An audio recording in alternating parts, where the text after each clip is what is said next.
You might be triggered by listening or watching this episode. If you need help, please go to a local emergency department or crisis center. You also may dial 988. My name is Gina Cavalier. At the age of 8 years old, I remember having my first suicidal thought. A lot of abusive family and feeling disconnected and that I didn't belong here.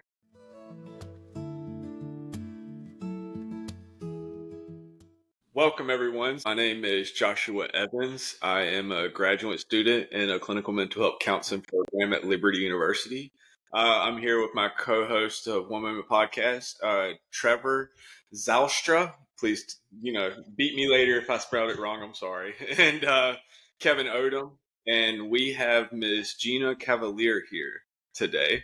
And she's going to share with us a little bit about her story, her book, and, just kind of let us know what that's all about. So without further ado, I'll let you take it away. Hi, everybody. Hi, Gina. I'm just so happy to be here, and thank you for putting in the effort to, have this conversation about mental health. People need it. When you open up yourself, it lets people realize that they can also communicate. So thank you. Awesome. Kev, why don't you go ahead and introduce yourself? I'll let Trevor do kind of the same thing. Just kind of do a little bit of a round table for a second. Round table. I heard that one. Yeah. Thank you, Josh. And thank you, Miss Gina. For everybody to know, I am a licensed mental health counselor, a licensed clinical addiction specialist, and a certified clinical supervisor in the state of North Carolina. I've been practicing since 2019. So anything that we talk about on these episodes and recordings is educational only. Oh, good. Thank you. Thanks, Kev. My name is Trevor Zalstra. I'm a former correctional professional in 2 different states and a individual with a vast amount of life experience in stages of mental health awareness. And I like to consider myself as an advocate for those who don't speak up for themselves. With that task, that's a pretty big weight on my shoulders, but not anything I can't handle. And I'm just privileged to be here, part of this podcast and part of the podcast team, and do the best I can to acquiesce to all the situations. Awesome. Thank you very much, guys. We don't ever really get to do that quite that often, Miss Gina. So yeah, I just like to kind of get acquainted with everybody. I do want to just kind of say for all our viewers who may be watching this, we may be talking about some discussion topics revolving around suicidality, suicidal ideation, suicidal attempts, things like that. This is just kind of prepare our viewers, our listeners, just kind of, hey, this topic may be a little bit heavy for you today. If so, that's fine. Please don't feel like you have to listen to this or if anything like that. Or if you feel any type of urges, thoughts, anything like that, please feel free to reach out, get some help. 988, I believe, is the suicide hotline.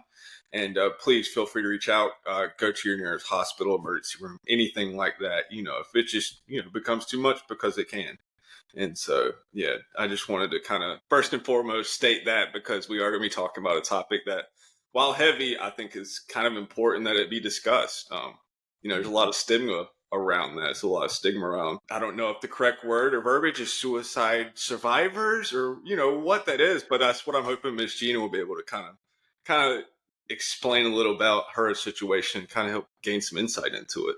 Yes. So where would you like to start, Miss Gina? So my name is Gina Cavalier, and I'm just a very sensitive, loving being, always was. And that was just who I am. And at the age of 8 years old, I remember having my first suicidal thought. A lot of abusive family and feeling disconnected and that I didn't belong here. And I didn't know where that came from, obviously, at such a young age. And as I progressed in my life, I became an overachiever, and I worked in the studios, and I had this focus of wanting to work in entertainment. I got married, but I never really looked deep into what my mental health was or why some of my older patterns were there kind of underlying, because the majority of me was just exactly who you see right here, which is just a happy person. And that's how I come off, because I really do enjoy this world and planet and people. And I just have a genuine desire to see people happy. And, but I didn't really care if I was happy. I felt I loved everyone around me. I love my job. I love my dogs. I love my friends, but I did not know, I didn't love me. So I would go home and just really in my own mental head, kind of talk down to myself, put myself down. And as I started to heal, I realized anybody that was living in my head would have been suicidal because of things I was saying to myself. I was creating my own uh, reality that really wasn't a reality, that things could be fixed, that there was help, that people did love me, that I did belong, that I was worthy. But that's not what I was telling myself. Um, and then I just finally got sick and tired of feeling it. And I said, you're either going to do it or you're going to change it. And luckily, I changed it. I said, okay, I'm going to go all in like I do on other things, to be successful. And I went for it, and I'm still going for it. I'm still having challenges, but I have a toolbox now that I've created. I have a second self that I've created where I can talk myself down when I'm not feeling great. And I love myself. I didn't know falling in love with yourself is a wonderful feeling, because there's going to constantly be challenges in all of our lives, and nobody's excluded from this. And it's easy to imagine that that person has it easier, or that celebrity has it easier, or that person that has it. And we all come with a mixture of fears, anxieties, and on the negative feeling at some points in our life, right? So that whole journey just really made me proud of myself, and that I just wanted to share it with the world, because not a lot of people talk about, and you were using the word that it's a heavy subject, and it's true, it is a heavy subject, but it's only heavy because we are not bringing any levity towards it and saying that this happens, that we got to bring levity to it. We have to find more platforms to have these conversations. We need to give more people this road to saying, I'm feeling like this today, and not be shamed or stigmatized, or fear of losing your job, or fear of losing your friends or family. And the only way we can do that is by speaking about it. And so that's when I decided to write about it, and to say, hey, yeah, I'm not perfectly healed right now, but I can tell you that I'm pretty much 95%, in the last 4 years, completely changed those thought patterns of myself. I'm not in danger of myself at all anymore. And that's like a wonderful victory. And I wanted to share that with other people, that this can be worked on and healed, because I feel like people that have suicidal ideation, because they don't share it, it's not like mental health disorders where sometimes it's a low hum. Like, you might be depressed for 2 months, or you might have bipolar disorder, or you might have all these other mental health struggles. But with suicidal ideation, for the most part, and just in my experience and the people I've spoken to, it's not there all the time. It might not only come once or twice a year, but when it comes, it's 911. So you can't just sit, and if you've had it once, you can't just sit and pretend it's never going to come again. You want to do the tools now. So when it does come, if it's tomorrow, the next month, or next year, or the end, whatever, that you have tools that you can go to, whether it's books, meditations, counselors, list goes on and on. What is going to help you curate your own healing and mental health? Because people want to help you. People love being needed, and people actually really do love helping other people, just like what you guys are doing. You're doing this to help other people, but you got to give them the opportunity to help you. And that's the problem, is the people that are suffering are not giving the people that want to help us the opportunity. And so we need to find that comfortability. How can we get comfortable with reaching out and saying, I have people now that when I text them and say, I need to talk to you, I have to talk to somebody, and they will pick up the phone and call me. I have like 2 people, they know my history, and they know how they can pull me out of that minute if I needed it. And it's a safety barrier, and that's because I love myself enough now that I have that in place to, so how is that, all that sound to you guys? I gotta clear my eye. I'm sorry. No, thank you very much for just being willing to talk about this and share that. So I know you said you first started experiencing these thoughts around like age 8. Yeah. How long did you essentially carry that burden by yourself before you finally got to that point you said of I was either gonna do it or gonna change? How long did that take to get there? Well, I'm 55 now. I didn't want to date you. I was just like, I didn't want to date your age or anything like that. I'm just like, trying to figure out how long did you stay stuck like that? Feeling lost or alone, struggling with unbearable trauma or addiction. Every day feels heavier than the day before. The weight of unaddressed emotions and problems can leave you paralyzed.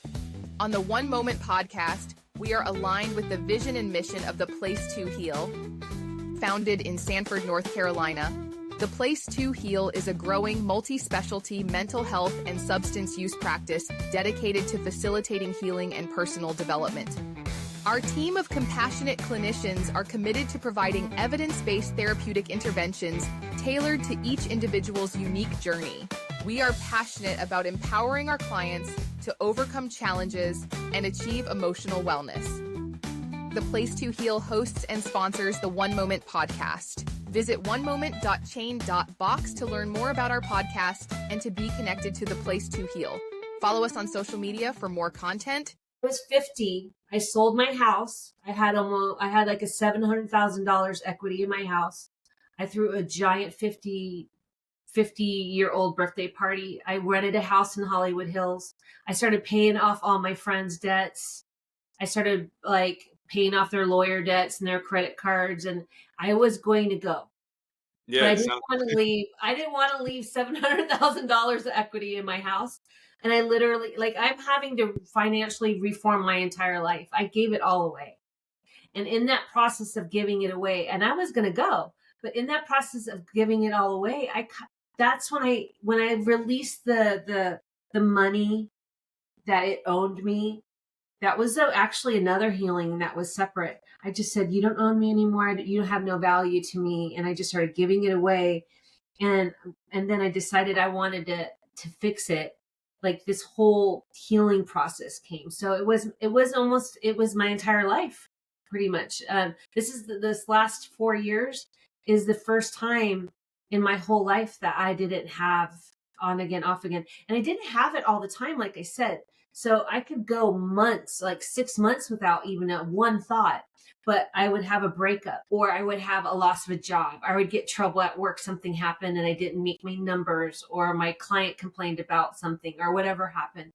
I would go from, and we listed it out in my book, Surviving Suicidal Ideation. I co-authored this with the trauma-informed therapist, Amelia Kelly, and we listed out the stages. So I would go from a stage 1 to stage 5 in that one day sometimes. And that was such a 911 moment, where I literally would be envisioning things and starting to plan things. So, and then just getting a couple days, figuring out a way to get better and feeling better about myself. However I did that, I feel normal again for months. So, and I think that I just from the hundreds and hundreds of people I've talked to, that seems to be a similar pattern. It's not something they live with every day. So what happens is they go, oh, I'm not going to tell anybody about that. It's over. I'm feeling good now. I'm feeling okay now. Then they don't deal with it. And then the next time a bad thing comes, like I said, a breakup or something traumatic, or you have to go through bankruptcy, you lost your job or something, you just go, whew, and you're down. And that's why a lot of people, I feel like, maybe if they have debt in their life, and they have to file bankruptcy, and then, oh, it's too shameful. I might as well do that, whatever it is, So a 5 was essentially like, the red lights flashing, like something needs to happen right now. A 1 is kind of where you're not even thinking about it. Life's going good. Stressor event. We're at a 5. That's how you saw it kind of working out for you. And it would be like a period of, 6 months. You're at a 1, something major happens, a huge stressor, huge life event. Boom, you're at a 5. You need to do something to get back down to at least a 3, maybe a 2 if we can. Is Correct. that what I'm hearing? Yes, correct. And we listed out in the book, but 5 is planning. When Okay. you start planning, Yeah, it's pretty serious. that's serious. Yeah. Because there's moments where you're like, oh, I just don't want to be here anymore, and you're laying in bed, and you're just like, whatever it is, I don't belong here, and you start playing that record of whatever your record is that you play over and over to yourself. Mm-hmm. But what happens is those thoughts that are in the mind, you start to create like almost a barrier around you, and you start to get disconnected from any feeling, and there's a numbness that comes over you. And that's why you can almost do it. It's like you're cutting cords with everything, every emotionality. So, because all you want to do is to have the pain stop. So you've kind of accepted the outcome already, and you're like just essentially focusing on essentially how you're going to complete this next task, which is, has. Yeah. And I keep crying, and I don't know why. And I'm very sensitive to energy. I just feel like there's somebody out there right now that I'm feeling who might have to be listening to this. So I'm just feeling overwhelming sense of energy coming in. But this is just really important. Yeah. I have a part-time job right now, and I drove by a hotel, and there was a bunch of cops there, and then one of the girls at the office was like, oh, did you see that? Yeah, somebody had taken their life. And I just wanted to help them so badly. I wanted them to hear this information because we want them to stay, and we need people like you guys who are just going to let us talk about it. And that's why I talk about it, because I don't have any shame anymore. I'm not mean to myself anymore. I'm not shameful that I had these thoughts. I want people to know that they can transform them and live a full life again, and that it can be healed. They don't have to live with this disconnected feeling. The numbness that comes over you it's just so pain. It's like, it literally, if you were to take like a bunch of like painkillers and you just can't feel a single thing, that's what starts to happen, and that becomes very dangerous. So for me, I have 2 rescue dogs, and I would just go, okay, go to your dogs and look at your dogs and imagine how they would feel if you weren't here right now, and who's going to take care of them. And then I would start to cuddle them. And it was part of my toolkit to help me start to feel feelings again, because they're so pure and spirit, energetically, and they feel with love. They have such this general love.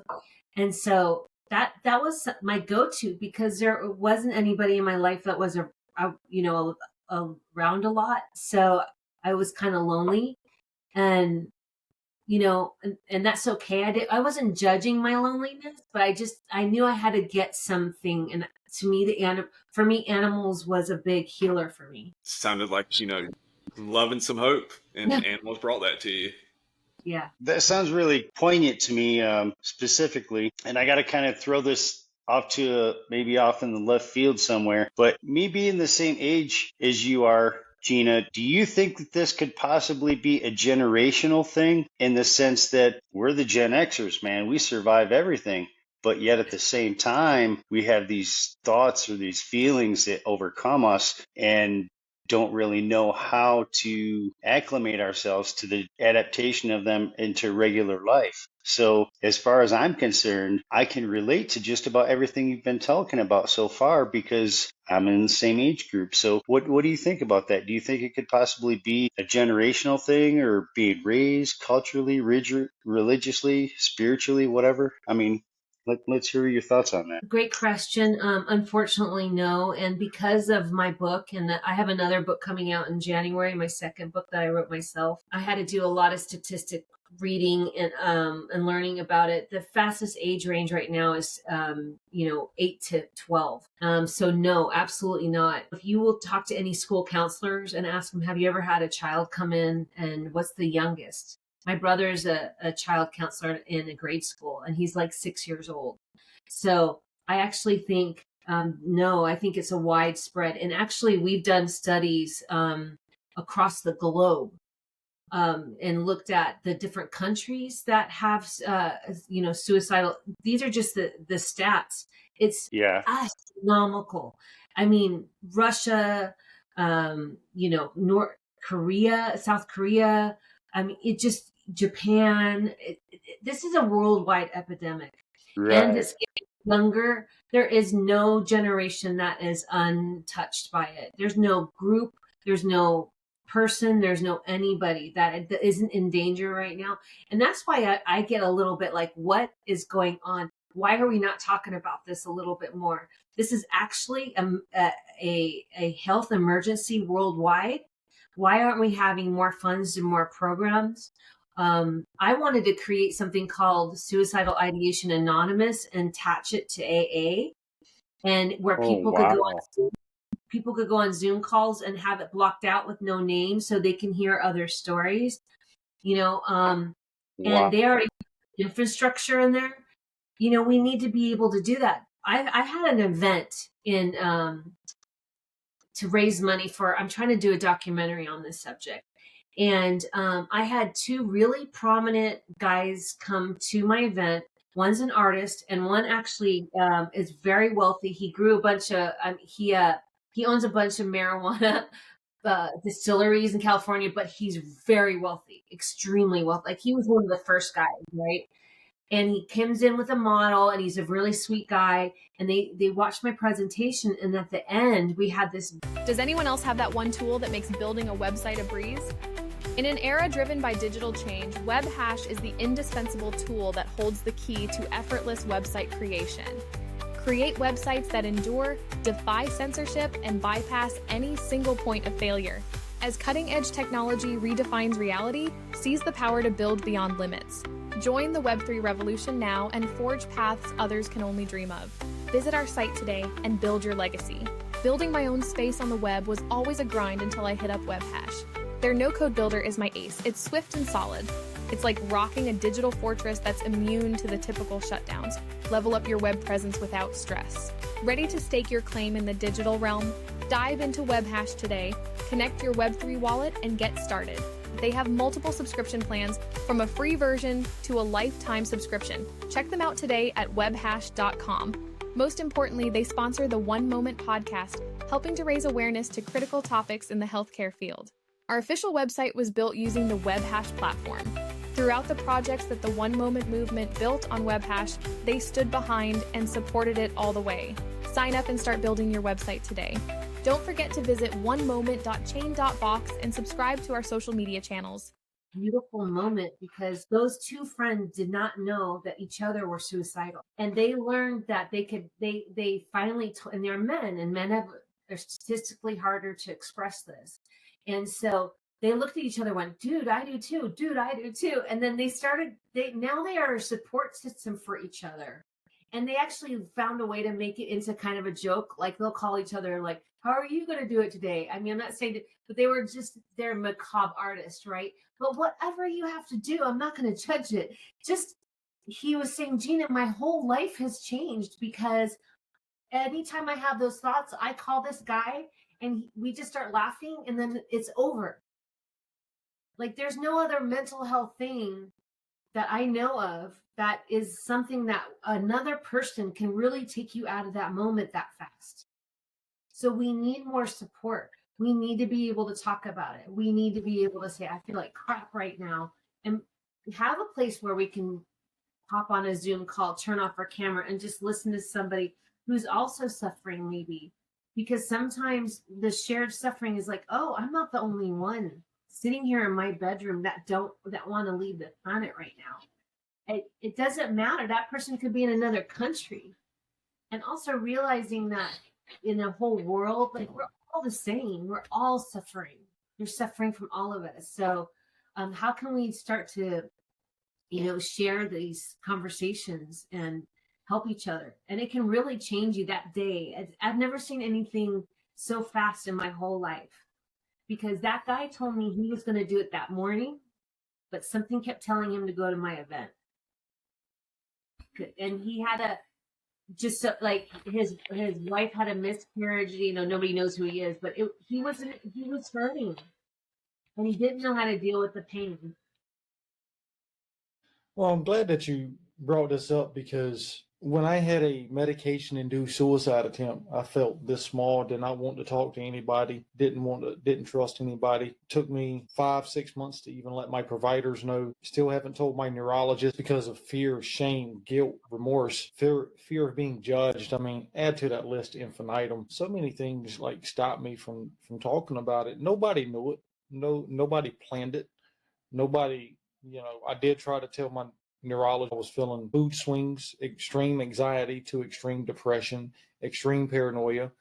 And the only response that I got from the medical society was, reduce your dose and just keep taking the medication. It's like, yeah, we see how well that ended up. I came this close to putting, something through my temple. So for me, it was that fear and that shame and guilt, remorse of suicide that kept me from talking about it. I think it was 6 months before I finally started talking. My therapist had to work with me and build me up, and you would think as a therapist you can talk about things, but you can't. You can't, because how are you going to be judged? I shared that because you questioned. You said you don't know what else to do besides why people aren't talking about it as much as they should be. I'd like to know, when did you seek help finally? And I guess it's more like a double or triple question. I'm going to do my best to kind of put it into one.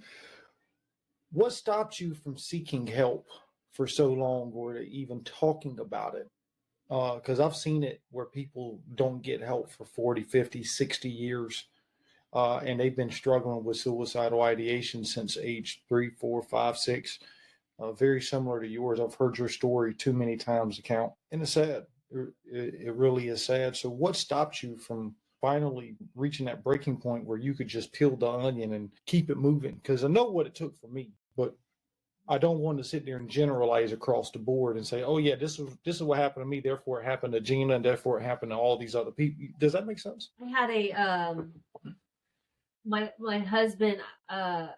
husband is really legitimately like a rock star. He's in a band called Flogging Molly, and they're pretty famous, and we worked really hard to get his career going up. And then one day he just came home and left me. That year at my office, at a Christmas party, I got raped by the owner of the company, and I had drank too much, and they had blamed me, and everybody found out, and nobody at the office would talk to me. So that was just the worst year of my life, and I lost the person I loved, and I lost. All of a sudden, like, I'm blackballed at the office. I was sort of at the end of my rope. Even looking back on it, I'm like, gosh, that was really a hard year. Like, and then there's only a little bit of things that can help you take the pain away, right? Like going out with your friends one night or whatever, doing yoga, finding these things. But for long-term healing, like I said, I got sick and tired of feeling that way. And I finally made the decision that I was going to take my healing on and just be like I was going to go to the Olympics. Like, I am going to win.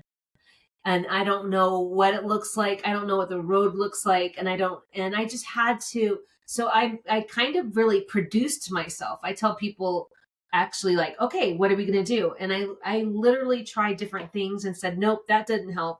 This helps. I feel better when I do exercise. It gets out. It makes me feel in my body again, and especially when you're numb and you're feeling disconnected, go for a run, go to the gym, you literally start to feel your appendages again, and also I actually went down the road of spirituality. So it wasn't really a religion, but I just started to feel that there was something outside of myself that was holding me, that was there for me, and I leaned in my spirituality.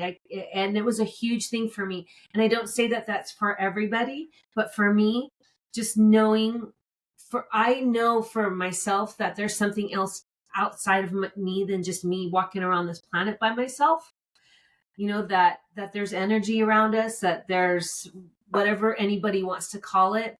And so that made me realize I was never truly alone, and that made me feel embraced by wherever I was, inside my car, on top of a mountain. It didn't matter, that I was never alone. And so that really helped me. So I used exercise, meditation. Some people don't like meditation, but I got into, like, I found meditations that I liked. I've also found meditations that you didn't have to sit and be quiet. I do it in my car, just as in, like, just calming my nerves and running energy and just like feeling like the ocean's running through me or whatever I needed to do. I still listen to quiet sleep hypnosis before I go to bed, because I have anxiety when it gets quiet at night, and I have anxiety in the morning. It's almost like my physical body has almost like a trauma response, and I can, people that say have been triggered by war or different experiences, they kind of label it the same thing. It's like a trauma response in the physical body. So I put on calming music. There's calming music playing in my house, throughout my whole house right now. I put it on. I light sage, I light incense, I put candles on. I set the tone for my house. It's a part of my healing. It's a part of it. And like I said, everybody's different. So, but it could be a therapist. But you literally have to produce your own healing, because you're the only one that's with you 24/7. There's not, you go to a therapist for an hour. What are you going to do the other 23 hours? What are your tools going to be? So you really have to just, fall back in love with yourself, change that pattern of that mind that's telling you all those things. Like, I created a second self. So what I mean by that, and a lot of therapists use this technique. So there's books on tape that are amazing, that you can find from therapists who've studied this. And when you hear their voice talking, you can't believe it. You feel like they're talking right to you, like, hey, take a deep breath, and here's maybe why you're feeling this way. There's so many things out there once you start to look, but if you don't look, you don't know that they're out there. You don't have any tools in your toolkit. And when that thing comes, you are in danger. So I don't know. The second self really helped me, because that second self sometimes is a younger version of me when I was a child, and sometimes it's an older version of me. And that, if I'm feeling really, really bad, that other version will come in and be what I need it to be. For example, if I just need a hug, I'll see a version of me when I was a child, and I'd hug myself, and I'd look at my sweet face and my sad eyes, and I would just imagine myself hugging myself and holding myself and loving that version of me. I'm like, oh, I'm sorry. Or if it's an adult version where it's like, no, you're not going to talk to yourself like that today. No, this is not you anymore. You are a lovely person. You are worthy of life. You are worthy of love. Just go out for a walk the dogs. Like, I'll almost yell at myself sometimes, like, stop it. You don't have time for this today. And then I go, oh, okay. It's like, it works for me. And I don't know, it might help someone else. No, kind of like a mixture of dialectical behavioral therapy and transactional analysis. Okay, there you go. That's the first two theories I've thought about. Yes. Yeah. This is one I've kind of like, one of the essence I knew that this was going to be our topic. So knowing where you were at those times you were a 5, and knowing where you are today, have you ever just kind of looked back and going, like, when the day isn't going quite right, when it's going from like a 1 to a 2 or 1 to a 3, going, like, essentially, you know what, I've been at a 5 before and I've came down, what I'm saying? I can get past this 2 or this 3. Do you ever kind of think that? Absolutely. I mean, I actually lost my home last about 7 months. Well, it's been about a year now, and I've moved about 5 times.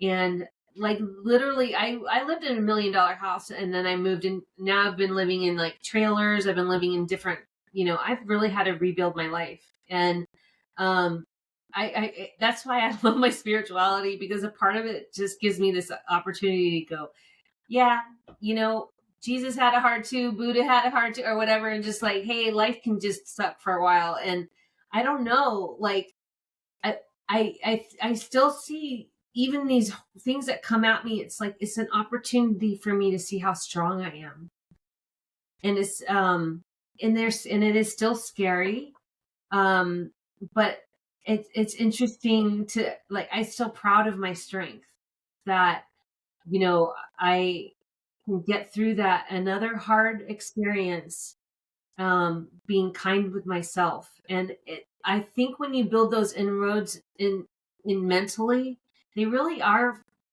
formulated now. I've never been able to go back to that really old version where I go to a 5. I can't tell you medically what happened, but it's almost like that is gone. That's why it's called surviving suicidal ideation, because I believe you can recreate synapses in your brain that can help you with that. Just like going to the gym, eventually you're going to get stronger. Eventually those muscles are going to get, if you start to eat better, eventually your body's going to start to repair itself. And so I feel like because I've practiced the thoughts in my mind and redirected them, that I've created a stronger pathway. And that's kind of my whole platform, really, is that, with practice, and if you're committed to it, you can rebuild a new version of yourself. My mind, I'm not that old Gina is not even, I feel like it's a completely different person. I sympathize and I love that old me, but I almost feel like I'm a 100% different person. I just sort of look like that person a little bit, and I still have a little bit of the same personality, but I am not that same person at all. So it sounds like just kind of you've turned those thoughts almost automatic, essentially.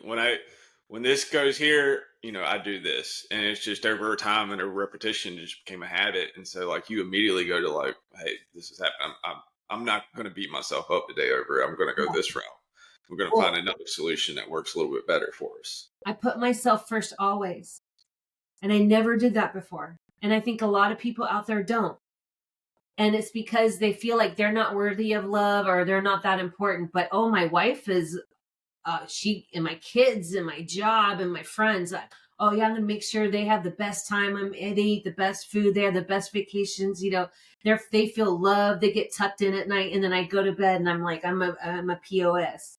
I don't look good. I don't like my way my body look. And we say that to ourselves, and this goes across the board, not just suicidal ideation. We all have to talk to ourselves better, like constantly. When those things come up and you start to judge, it's, hey, maybe I could need to lose a little weight. It's different than like, you're a POS, you're not worthy. That stuff, you need to get those out of your mind.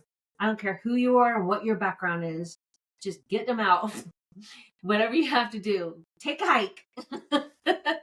It's a big difference between something that's a maladaptive thought versus something that's essentially a motivation to change, essentially. One is just beating you down, where the other one is like, okay, I don't like this. I'm going to do something to change it. This is my motivation. Why? Well, those seeds you plant grow. Make sure the seeds that you are planting are kind to yourself. They grow like weeds instantly sometimes. So pluck the ones out that are bad and get rid of them, and don't let them grow again. And, and then you can plan whatever you do want to change in your life. Maybe you want love. Maybe you want more friends. Maybe you want a better career. You can do that. You can rebuild your life when you're mentally, feeling confident and feeling worthy, and so the things that are making you sad, you can actually be hopeful that you can create the life that you want, now that you've gotten those weeds out. But that's the cycle that people keep, they get whatever created this cycle of separateness. It's not helping them to be more separate. Yeah, everything you've been sharing, I feel like my brain's going 100 different paths here. But we definitely need to converse about it more because it holds a huge stigma. And, you know, as you were sharing, I was thinking about some of the earliest thoughts that I was, or earliest experiences in the field is learning about negative self messages. And it's interesting because for a large part of the population, I say a large part, and I feel comfortable saying that, we have these negative self messages that, oh, I'm a piece of shit. I'm never going to be good enough. I'm worthless. I'm useless. My life is a complete mess. It's never going to be great. It's never going to be good.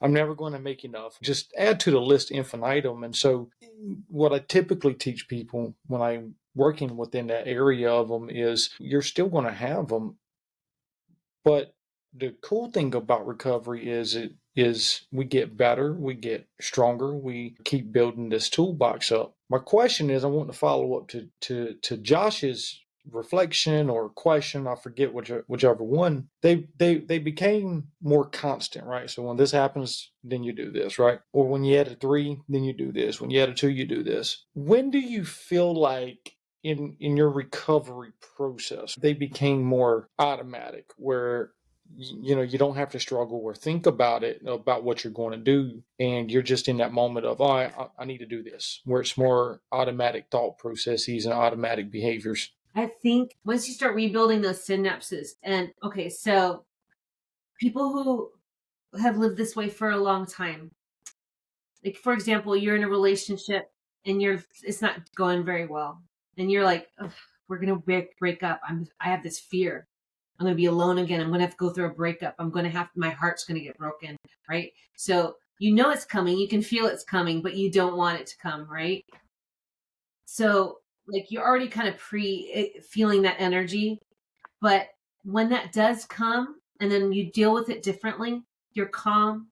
You're just you go into your heart or the emotions of the actual situation, and you deal with it in a different way, and it doesn't take you down instantly. Then you go, oh, I'm healing.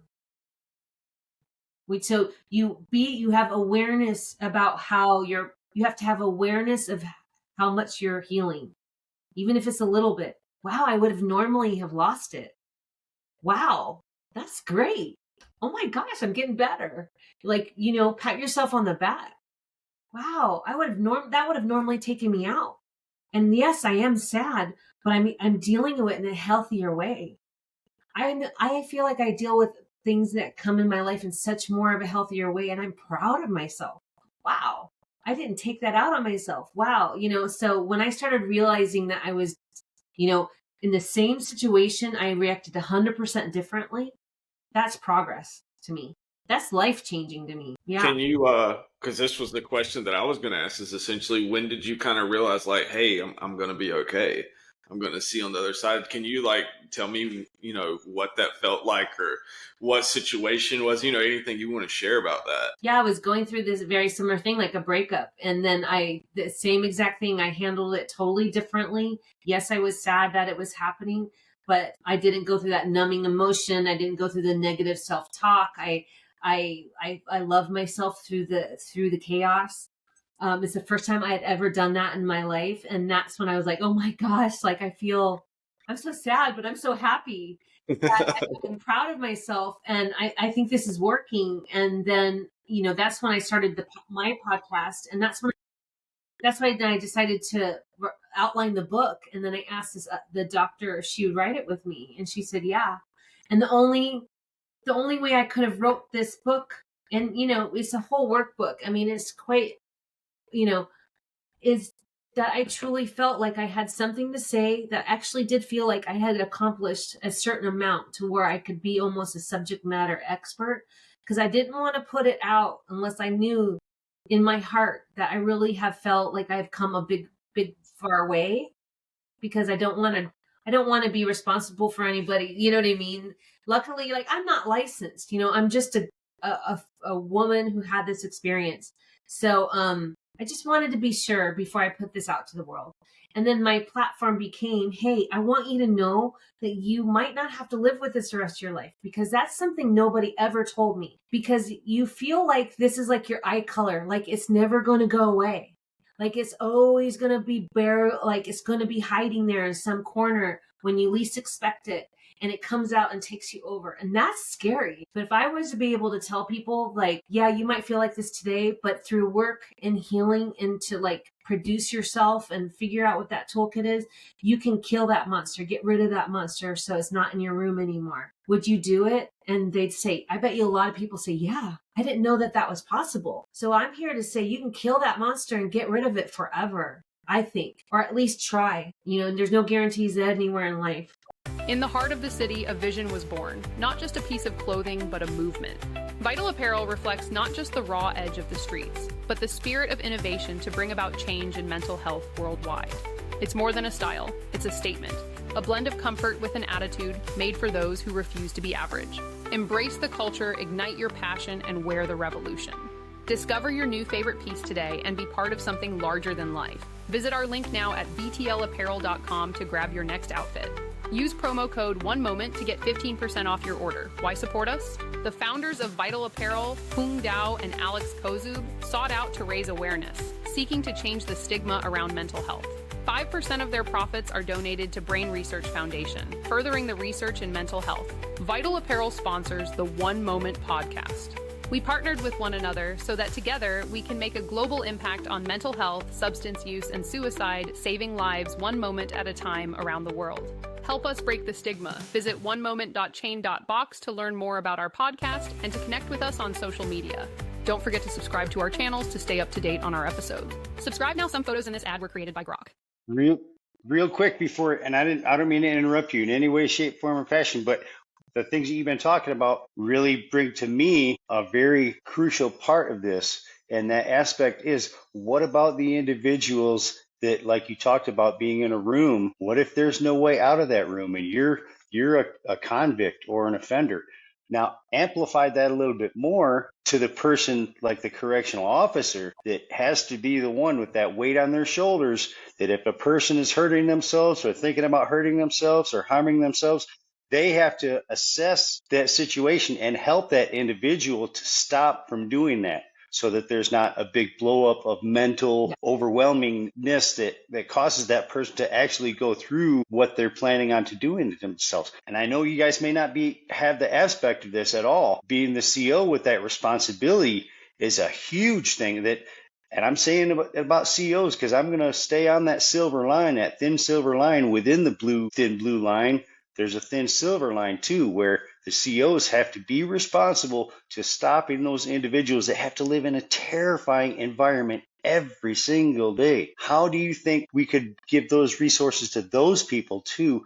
Maybe not just the offenders because they need it, but the COs. It's a stigmatically and stereotypically discarded part of law enforcement that is not generally addressed. Is there any possible way for the correctional professional to get assistance with something like this? Well, the good thing is if you go to theliberatedhealer.com, which is my website, I have a lot of videos, but the good thing about, that's why I lean into my spirituality, but sometimes there's religion, there's spirituality, and then there's energy work in my eye. But that's how they communicate their energy, right? Some people don't believe in any of that stuff, but they still believe in energy. Yes, their light has sun.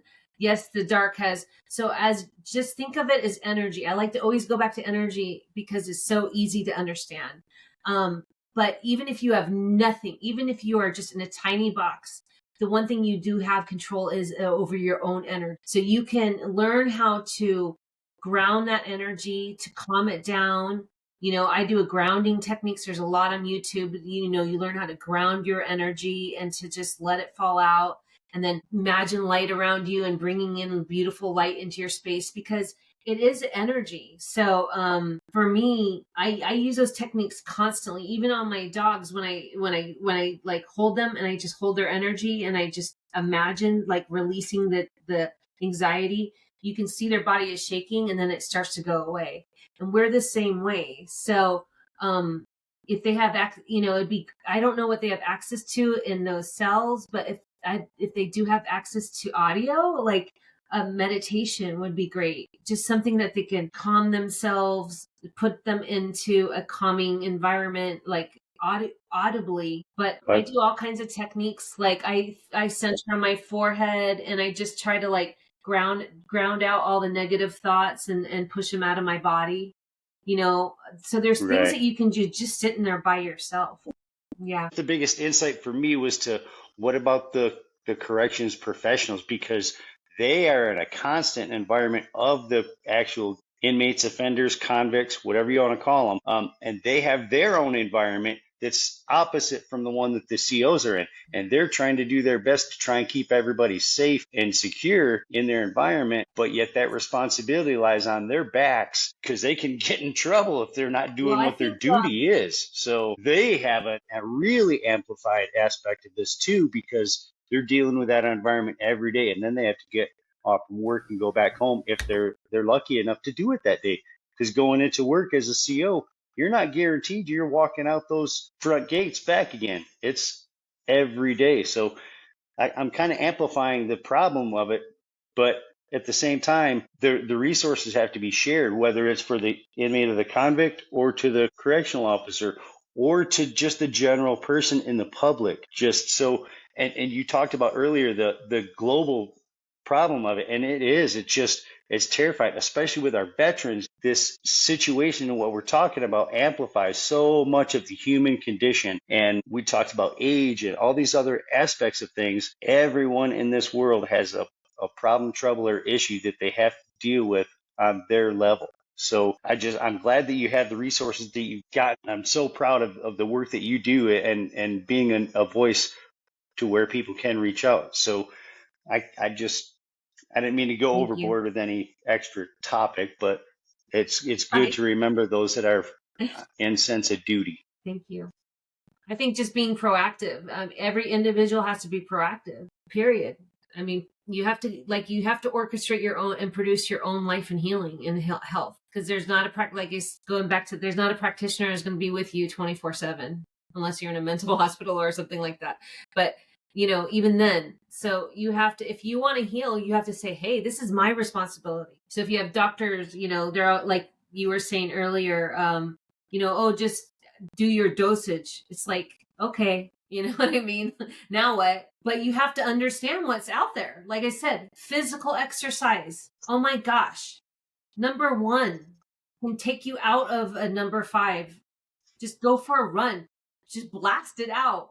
Even if you can't, if you can hobble, go for a walk, go be around animals, like whatever it is, go volunteer. When I was in my saddest times, I went and volunteered at the animal shelter, and I went and I was so numb. I felt nothing. And it took me a while, and I'm picking up dog poop, but I'm looking at these animals who are homeless and trying to find a home. And I'm thinking, I'm contributing to their life in a positive way. I'm worth something, whatever it is, and I just needed that little look in those little innocent eyes. There's people in convalescent hospitals that haven't had a single visitor all year.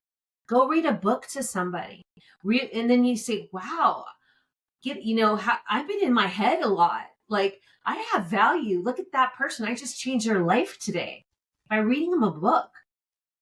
There's a lot of things, but we get stuck in our own head, and we compare. There's a comparative energy too, especially with social media and celebrities and things like that. Like, oh, I don't have that car, I don't have those clothes, oh, I don't have access to that. And it's actually, that's really dangerous for our youth, but it's hard not to compare ourselves. So we have to remind them, don't compare yourself to other people and other people's stories, and separate yourself that, and that's why it's like, it's your own responsibility. You have to have awareness of yourself and it really is your own responsibility to take care of yourself at first. And then we have people that can come in and help, like you guys, licensed people, right? And give people the opportunity to help you. But you really do have to orchestrate it yourself a bit and be proactive. Miss Gina, I like how you just kind of, we're just blunt about it. Like, look, like at the end of the day, this choice is yours, whether you want to get some help or not, whether you want to change or not. It's really up to you. And the job as a counselor is to work ourselves out of a job, essentially, so that you're self-reliant on yourself and you're able to keep going. That's really the job of a counselor. And it's like, grad school 101. They teach you that. But so we're running out of time. I want to say thank you very much for coming on. I really enjoyed it. I always like to kind of ask, but for you, I want to kind of break it up a little bit. I want to know, like, what two tools in the toolbox have you found been the most beneficial to you, whether it be spirituality, mindfulness, something that gives you purpose, task driven? What helped you out the most? And the second part of that question is essentially, what would you just like to share? Anything else that we haven't discussed that you just want to put out there? We live too much in our head. Go back to your heart, because the mind is doing what it's supposed to do. It's a supercomputer and it remembers everything, unfortunately. And so it's got all these files in there about like that past relationship, that past job, that past experience, all that stuff.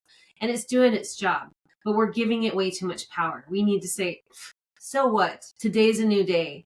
Go back into your heart space. Feel your heart. Feel it beating. I mean, this heart is, sometimes you may need to take a visual, like, look at what a heart looks like when it's actually beating and how precious it is. Live with your heart open. Like, move forward with life with your heart out in front. Instead of being small like this and getting like this, go like this, even when you can't. Push that heart out and live here instead of here so much. This can be dangerous. It's doing its job. But we have to separate that. Quit giving this so much power and give this more power. That's what I have to say. Awesome. Thank you. And the toolbox, the tool that you would want to use the most, or that is most important to you? Oh my God. Well, it's my spirituality. I'm never alone. I have guides around me. I have angels. I have all kinds of, even the earth under my feet is my spirituality. I mean, the trees, the plants, the rocks, the ocean, everything has energy. And it's all supporting you and wanting you to live your fullest life. It really wants you. It loves you. Everything, all of it loves you. You are so loved. There's not a single being that is not loved. Even people have done horrible things or have regrets or feel bad about certain stuff. So what? Tomorrow's a new day. This day is the day that you can decide to, fall in love with yourself and all the people around you. It's like a drop of water. You'll just feel everything around you when you love yourself just change. Awesome. Thank you very much just for kind of sharing that. 2 quick things before we go. Number 1, where can we find your book? And number 2, how can people contact you? GinaCavalier.com. You also see my art on there, or theliberatedhealer.com. That's all my meditations are on there if you got questions. And then I have a YouTube channel as well. And my book is on Amazon. It's all around the world. This is Surviving Suicidal Ideation, and it's basically a workbook if you're in the middle of that. And then in January, I have Planet Walking, a handbook for the living, coming out. And that's kind of more for millennials. It's very like, hey, you live. This is what life is. It's hard. It sucks sometimes. Here's some things you can do about it. So it's very, but it's little chunks of just reality without all the fluff. Awesome. Love it. Thank you. Just one thing that I think we've forgotten, gentlemen, is the fact that traditionally on the One Moment podcast, we have what's called a call to action. So, Gina, if there was a call to action that you would give advice to other people that might be going through a similar situation as you, what do you think would be a call to action for them to help themselves right now, besides dealing with 988, which you were grateful for? From your perception, what would be a call to action for everyone to do? You can print out a safety sheet, and they're all over online, and they actually will tell you different places, but you can write a list down of people that you can contact when you're having a hard time. And then you should reach out to 1 or 2 people and say, hey, in case I need you, will you be that person I can call when I'm in a bad moment, and have that backup? Because we need to be able to talk to people. So now you've had that, and it's not you don't have to tell a bunch of people, just tell 1 or 2 people. And I guarantee there's somebody in your life that's like, absolutely, I'll be that person. Create that safety plan. Yes. So thank you very much for sharing that. Guys. Absolutely. All right. Thank you again, Miss Gina. Does anyone else have that one moment where everything feels too overwhelming to handle? Fortunately, there are therapeutic resources where you will learn the skills necessary to bring clarity and focus amidst chaos, making everything feel manageable again. At Mindfully Me Counselling, we guide you towards clarity and calm with personalised therapy. Embrace your self-care today. Visit mindfullymecounselingplc.com to learn more. We sponsor the One Moment podcast. They meet weekly to discuss critical topics related to mental health, raising awareness on various topics such as substance use, suicide, trauma, family, and more. Visit onemoment.chain.box to learn more about the podcast and to be connected to additional resources.